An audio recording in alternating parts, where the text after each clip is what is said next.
Initial phase जो है colonisation का, उसके अंदर जुडिशियल रिफॉर्म हम देख रहे हैं। इससे पहले के काल में आप देखेंगे तो ब्रिटिश ने भारत में कोई भी जुडिशियल रिफॉर्म नहीं किया था, क्योंकि उन्हें जैसे जैसे आवश्यकता पड़ रही थी यहाँ अपने शासन के अनुरूप, वैसे वैसे वो स्टेप ले रहे थे। अब उनको लग रहा है कि यहाँ जुडिशियल रिफॉर्म करना चाहिए और जो भारत के कानून है उसमें कुछ अपना कानून लाना चाहिए। इससे पहले भारत में इस्लामिक लॉ चलता था, जो मुगलों का कानून है वही चलता था। कानून दो तरीके के होते हैं, एक होते हैं सिविल और एक होते हैं क्रिमिनल। हिंदी में हम सिविल को कहते हैं दीवानी कानून और क्रिमिनल को कहते हैं फौजदारी कानून या निजामत। तो वो दोनों कानून जो है वो यहाँ चलता था।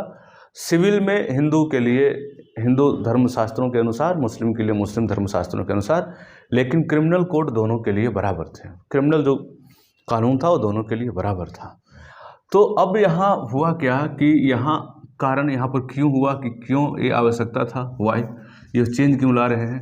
चेंज इसलिए ला रहे हैं कि now British citizens are also living in India और they need British law to follow, या फिर किस तरीके से वो यहाँ रह रहे हैं, क्या कर रहे हैं, नहीं कर रहे हैं, उनके लिए भी कानून होना चाहिए। तो वो बोले कि भाई यहाँ पर हमारे यहाँ कानून होना चाहिए। तो क्योंकि ब्रिटिश सिटीजन अब जो है वो इंडिया रह रहे हैं, living in India, living in India, Bharat में रह रहे हैं। कैसे रह रहे हैं? आपने देखा होगा कि टी गार्डन में वो लोग भी काम कर रहे हैं। हालांकि भारत के लोग भी काम करते थे ज़्यादातर, लेकिन कुछ तो वो लोग भी रहते थे। इतना विशाल जनसंख्या है भारत में, इतना बड़ा जियोग्राफिकल एरिया है, तो इधर उधर रहते थे वो लोग, उनकी संख्या भी अच्छी खासी थी। तो टी गार्डन में लोग रहते थे, कॉफ़ी गार्डन में रहते थे, यहाँ पर काम करते थे, और इसके अलावा अन्य भी जगह या कामों में लगे हुए लोग थे। इसीलिए उन्होंने कहा कि भाई हम लोग भी यहाँ पर हैं तो कानून तो एक बेहतर होना चाहिए, और जो भारत के कानून है वो सही नहीं है। उन्होंने कहा कि यहाँ के जो कानून है वो कानून जो है वो अमानवीय हैं, इनह्यूमन कानून है, अमानवीय कानून है यहाँ का, भारत का। उन्होंने कहा कि इस्लामिक कानून है जो मानव के लिए नहीं है, यह पशुवत व्यवहार करता है, ब्रिटिश ने कहा। इसलिए यहाँ के कानून में जो है वो सुधार होना चाहिए। तो हवाई में आप नंबर 1 यहाँ पर ये देख लीजिए, और हवाई में ही आप क्यों में दूसरा आप यहाँ देख लीजिए। उन्होंने कहा कि ये जो यहाँ का कानून है वो मानवीय कानून नहीं है, और नंबर 1, और इसमें क्या कहा कि कानून यहाँ पर ठीक नहीं है। इसके अलावा उन्होंने और क्या कहा? उन्होंने कहा कि यहाँ पे व्यापक सुधार की ज़रूरत है, क्योंकि कोडिफिकेशन ऑफ लॉ तो पहले हुआ ही था, है ना। कोडिफिकेशन ऑफ लॉ पहले हुआ था। आप याद कीजिए 1833 के जो एक्ट था, जिसमें विलियम बेंटिक के द्वारा लाया गया था, उसमें कहा गया था, उसे कोडिफिकेशन ऑफ लॉ किया गया था। तो कहा गया था कि पूरी की पूरी उनकी जो कानून है भारत का, उसको एक जगह संग्रहित करिए। तो उन्होंने कहा कि इनका जो कानून है वो समानता पर नहीं टिका हुआ है। तो उन्होंने क्या कहा कि यहाँ पर इनइक्वलिटी है, यहाँ पर इनइक्वलिटी है, समानता नहीं है यहाँ के लोगों में, उन्होंने कहा। और तीसरा उन्होंने क्या कहा कि यहाँ पर राइट टू लाइफ नहीं है, राइट टू लाइफ या फिर पर्सनल लिबर्टी, पर्सनल जो लिबर्टी है वो लोगों को यहाँ नहीं मिला हुआ है। तो आपने देखा कितने कारण हो गए, यहाँ 4 कारण आपको देखने को मिले। तो ये हो गया, कारण हो गया। और यहाँ देखिए कि उन्होंने इम्प्लीमेंटेशन कैसे किया इसका, इम्प्लीमेंटेशन तो इसे लागू कैसे किया। तो इसमें भी हम नंबर 1 नंबर 2 करके देखेंगे। तो नंबर 1 इसका आप देखिए क्या है कि सबसे पहले तो कोडिफिकेशन हुआ, कोडिफिकेशन ऑफ लॉ नंबर 1, बाकी आ रहे हैं। तो एक बार शुरू से फिर से देख लीजिए कि जुडिशियल रिफॉर्म यानी कि न्यायिक सुधार। अंग्रेजों ने भारत में न्यायिक सुधार कब किया? इससे पहले भारत में अंग्रेजों ने न्यायिक सुधार नहीं किया था, क्योंकि उनका यहाँ से सिर्फ एक ही संबंध था, और वह संबंध था यहाँ के सामानों को खरीद कर यूरोप के मार्केट में बेचना और बीच में मुनाफा कमाना। तो ये उनका एक लिमिटेड पर्पस था। इसीलिए यहाँ की सोसाइटी में, यहाँ की जुडिशियल मामलों में उन्हें कोई मतलब नहीं था और उन्हें कोई दिलचस्पी नहीं थी, क्योंकि उन्हें कोई आवश्यकता नहीं थी। वो लोग बिना आवश्यकता के कुछ स्टेप नहीं लेते थे। लेकिन अब जब इंडस्ट्रियलाइजेशन हो गया है और वहाँ के जो सामान है वो यहाँ बिक रहे हैं, यहाँ से कच्चा माल ले जा रहे हैं और सामान बनाने के बाद यहीं आकर वो बेच रहे हैं। अब क्या होगा कि मैंने आपको पहले ही बताया था कि भारत में भारतीयों को ब्रिटिश सामान बेचने के लिए यहाँ को सिस्टम में सुधार करना होगा, इसलिए उन्होंने सामाजिक पॉलिसी भी, सोशल पॉलिसी में भी उन्होंने लाया था और यहाँ पर सोशल रिफॉर्म किया था। जुडिशियल रिफॉर्म करने के पीछे कारण क्या था? मैंने आपको 4 कारण बताया जो उन्होंने कहा था।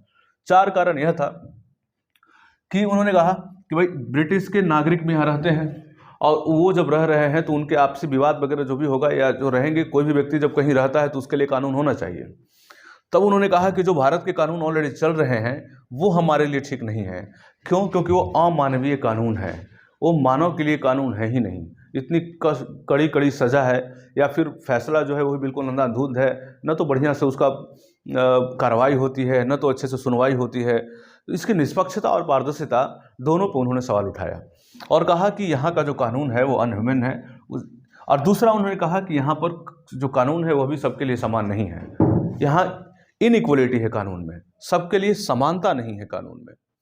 तीसरा उन्होंने कहा कि यहाँ पर राइट टू लाइफ या पर्सनल लिबर्टी नहीं है, यहाँ लोगों की जो दैहिक स्वतंत्रता होती है या व्यक्तिगत आज़ादी होती है वो नहीं है। तो इस तरीके से अंग्रेज़ों ने इन बातों को लेकर के इसका खंडन किया और कहा कि इसीलिए जुडिशियल रिफॉर्म लाना आवश्यक है। जुडिशियल रिफॉर्म उन्होंने क्या क्या किया? तो सबसे पहला देख लीजिए, codification of law. William Bentinck के काल में 1833 का जो एक्ट है उसमें कहा गया था कि देखिए 1800 एक्ट है, इसमें जो कोडिफिकेशन ऑफ लॉ हो रहा था इसमें कहा गया कि एक जो है वो विधि सदस्य होगा। कौन होगा? विधि सदस्य होगा। तो विधि सदस्य का मतलब क्या होता है? विधि का मतलब एक्ट या कानून होता है ना, एक्ट या लॉ होता है। तो एक ऐसा मेंबर होगा जो इन सब चीज़ों का देखभाल करेगा और उसी के अंतर्गत में कोडिफिकेशन होगा, कानून का निर्माण होगा। और वो कौन है? वो है लॉर्ड मैकॉले। वो है लॉर्ड मैकॉले। लॉर्ड मैकॉले जो बनता है वो विधि सदस्य बनता है इसमें। उसके बाद यहाँ पे कानून जो है, कानून का निर्माण होने लगा। आगे चल करके आप देखें हैं, इसमें नंबर 1 आपने देखा था। आगे चल करके इसमें आप देखेंगे कि क्या हुआ। तो 1860 में यहाँ पर एक आईपीसी लाया गया, इंडियन पेनल कोड, है ना। तो भारतीय सिविल जो संहिता है वो लाया गया कब? आगे चल के भारतीय सिविल संहिता, जिसे हम कहते हैं इंडियन पेनल कोड, ये इंट्रोड्यूस किया गया 1860 में। फिर आगे इसमें हम देखेंगे, तीसरा ऐसे पॉइंट हम देखें कि 1861 में 3 हाई कोर्ट की स्थापना की जाती है भारत में।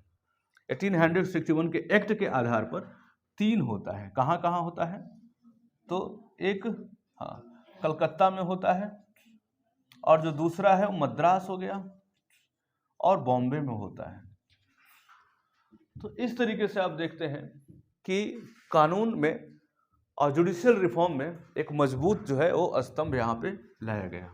तो पहला आपने देख लिया कोडिफिकेशन ऑफ लॉ और रोल ऑफ लॉर्ड मैकॉले, और फिर आपने देख लिया कि फॉर्मेशन ऑफ आईपीसी, और तीसरा आपने देखा हाई कोर्ट की स्थापना, establishment of high courts in Calcutta, Madras and Bombay. ये 3 जगह पे किया गया। इस तरीके से भारत में अंग्रेजों के द्वारा भारत में न्यायिक व्यवस्था पर पकड़ बनाई गई और सुधार किया गया। तो ये रहा कि ब्रिटिश ने इससे पहले यहाँ पे सोशल रिफॉर्म कैसे किया था और इसमें है कि जुडिशियल रिफॉर्म कैसे किया था। और हम देख रहे हैं एक टाइम में, इस टाइम के अंदर इसे हमने कोलोनाइजेशन इन इंडिया का टॉपिक है, जिसमें इंडस्ट्रियल फेज जो है उसे कहते हैं 1813 टू 1856 और 57। और इसमें जो जुडिशियल रिफॉर्म हुआ है, जुडिशियल में हमने देख लिया कि इसकी आवश्यकता क्यों थी। तो ब्रिटिश सिटीजन्स यहाँ पर रह रहे थे, चाहे वो चाय के बागान में हो, कॉफ़ी के बागान में हो, अन्य जगह पर रहते हो, ब्रिटिश नागरिक भी भारत में रहने लगे थे। उन्हें कानून में सुधार करने की आवश्यकता हुई थी। और फिर उन्होंने तर्क दिया कि यहाँ का जो कानून है वो, चूँकि उनका कहना था कि इस्लामिक कानून है, एक धार्मिक कानून यहाँ चलता है, तो ये मानवीय अमानवीय है और यहाँ पर बराबरी नहीं है। सबको बराबरी के अनुसार यहाँ पर सबके साथ व्यवहार नहीं होता, सबके साथ अलग अलग व्यवहार होता है विभिन्न मानदंडों के आधार पर। और यहाँ पर लोगों की दैहिक स्वतंत्रता और व्यक्तिगत आज़ादी भी यहाँ के कानून में नहीं है। तो इस तरह से उन्होंने ये ग्राउंड बनाया और इम्प्लीमेंटेशन में सबसे पहले आपने देख लिया लॉर्ड मैकॉले की भूमिका, आईपीसी का यहाँ पे निर्माण, और दूसरा आपने देख लिया कि हाई कोर्ट 3 जगह, कलकत्ता, मद्रास और बॉम्बे। ये जो है वो न्यायिक सुधार का चैप्टर खत्म।